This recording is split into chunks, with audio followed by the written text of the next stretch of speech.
na gane. To yanzu dai a matsayina na kanin ubanka da ka kira ni ka ce mu je gidan su budurwarka ai magana gemu da gemu ko ba haka bane? Kwarai ma kuwa. Ka tabbata ka gama shirin komai da komai, ka san zamanin nan yanzu fa sakawa yaro ake kura wannan gaskiya ya san irin takunkuman da zai saka mata. Wannan gaskiya ka shirya ko baka shirya ba? A shirye nake. Ka shirya ta? A shirye nake. Na ɗaya kenan. To na biyu, yarinyar nan da ka ce ainihin a je wajen babanta ai magana kar ka ɗebo mana jarabar duniya. Ba matsala. Yarinyar nan yaya yanayin tarbiyyar ta yake? Tarbiyyar yarinyar nan dai Laraba da Alhamis talla take zuwa. Litinin da Asabar kuma gidan gala take zuwa. Gidan ina? Gidan gala.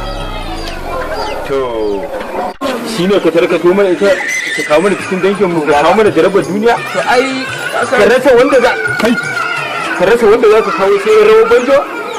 Sai aka ce maka mu yan rawar banjo ne kuma yan rawar to kai da ita kun ci kundugurin ubanku. Ina jin ka gani nan kafa ka bari raina ya ɓaci saboda ni nan da kake gani lokacin da nake farauta zomo nake kurewa gudu na kama shi da hannu. Ƙauna ku in ta karo ni ƙahon nake kama na murna ta na buga da ƙasa a yanka. Su don haka abin da nake so da kai ka saurari abin da zan faɗa tun kafin raina ya ɓaci. Ina jin ka. Don ku raina ya ɓaci na dinga sharara mamari kenan. Wato saboda ka san cewa ƴar gala ce shi yasa kake so ka haɗa ta ɗan uwana ko?